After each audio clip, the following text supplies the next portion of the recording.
था, फिर आज ये प्रेस वार्ता का उद्देश्य? 10 दिन बीत गए बंधु, 1/4 समय बीत गया। और हमारे यहाँ ये नियम है कि जब बच्चा पैदा होता है तभी कुंडली बनाने लगते हैं। भविष्य क्या है अनुमान लगाने लगते हैं। लोग पालने में झूलते हुए बच्चे के पास जाते हैं और उसके लक्षण पढ़ने की कोशिश करते हैं। कहते हैं भूत के लक्षण पालने में ही दिख जाते हैं। तो ये जो 10 दिन का समय था ये बहुत महत्वपूर्ण था। इसी से हमको अंदाजा लगने वाला था कि भविष्य में क्या होने वाला है। तो इसीलिए हमने इस 10 दिन पर नज़र रखी और देखा कि जिस संदर्भ में हमने 40 दिन का समय योगी आदित्यनाथ जी को दिया है, उन्होंने इसका क्या उपयोग किया, सदुपयोग किया, दुरुपयोग किया कि उपेक्षा की। तो समझ में आया, हमने विश्लेषण करके विस्तार से पत्रकार वार्ता में बता दिया है कि वो सुधार की ओर नहीं बल्कि अपनी संभार की नीति पर ही आगे बढ़ रहे हैं। एक तस्वीर आपने साझा की है श्रीमान अमित शाह जी। ये देखिए, ये तस्वीर है, ये अमित शाह हैं, ये आदित्यनाथ हैं, ये भी बीजेपी के विधायक हैं, ये भी बीजेपी के विधायक हैं। ये गुजरात में विधायक हैं, ये उत्तर प्रदेश में विधायक हैं। ये मुख्यमंत्री भी हो चुके हैं, वो मुख्यमंत्री नहीं है। दोनों के यहाँ मामला एक जैसा हो गया, इन्हीं 10 दिनों के बीच की बात है। इनके यहाँ जो अहमदाबाद की म्यूनिसिपैलिटी है, म्यूनिसिपल कॉर्पोरेशन AMC, उसने 32 करोड़ का एक स्लॉटर हाउस इनके क्षेत्र में खोलने का निर्णय कर लिया। 32 करोड़ रुपए उसके लिए पास कर दिया। इन्होंने कहा कि ये मेरी पार्टी की विचारधारा के अनुरूप नहीं है, इसलिए किसी हालत में नहीं बनेगा, और बहुत प्रबल विरोध किया इन्होंने। और 6 फरवरी को वो आदेश म्यूनिसिपैलिटी ने वापस ले लिया। इनकी बात रह गई। ये भी तो बीजेपी के हैं।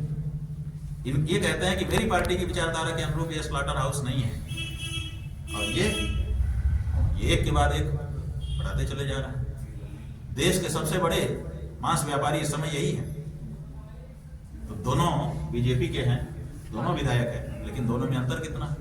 इन्होंने जो कुछ किया उससे इनका असली हिंदू होना प्रमाणित हो गया। ये देखिए, हजारा टीक हमने कर दिया ये, इसीलिए इनके आगे अभी क्वेश्चन मार्क है, क्योंकि अभी 30 दिन और बाकी सिद्ध होना बाकी। 16 करोड़ 16 करोड़ जब से ये मुख्यमंत्री बने हैं तब से अभी तक जो स्वीकृत आंकड़ा है, जो अस्वीकृत अनौपचारिक है, वो तो अलग ही है। 16 करोड़ तो स्वीकृत रूप से पशुवध किया गया है। 16 करोड़ पशुओं का हत्यारा उत्तर प्रदेश, उनका मांस बेच करके डॉलर खा लेने वाला उत्तर प्रदेश, और उसके मुखिया गिरवाधारी महात्मा जी। कौन विश्वास करेगा? और क्या करे लोग? कहाँ जा रहा है ये हिंदुत्व? ये छद्म हिंदुत्व नहीं तो और क्या है? शंकराचार्य खुद हैं और दूसरी ओर संत के रूप में उत्तर प्रदेश के मुख्यमंत्री हैं। सनातनी किस ओर जाए? देखिए, सनातनी जो है वो किसी की ओर नहीं जाए। सनातनी अपने शास्त्रों की ओर जाए। उसका शास्त्र जो कहता हो उसको करे। अगर उसका शास्त्र कहता है कि तुम्हारा गुरु जो है वो मांस विक्रेता हो सकता है तो कोई बाधा नहीं है, आदित्यनाथ को चुने रहे। और अगर उसका शास्त्र कहता है कि ये नहीं हो सकता तो फिर उसको छोड़ना होगा, अपने धर्म के साथ रहना होगा। आपने एक सवाल खड़ा किया, कसाई तंत्र को 5 करोड़ रुपए सब्सिडी। 35% जो लागत आ रही है उसका 35% सब्सिडी है। 5 करोड़ तो एक मुश्त नगद, 5-5 करोड़,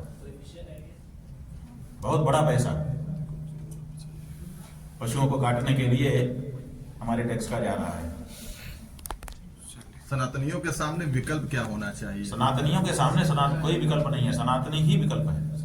इसलिए सनातनियों को अपने अनुरूप नेतृत्व तैयार करना चाहिए और उसको सत्ता में बैठाना चाहिए। मुख्यमंत्री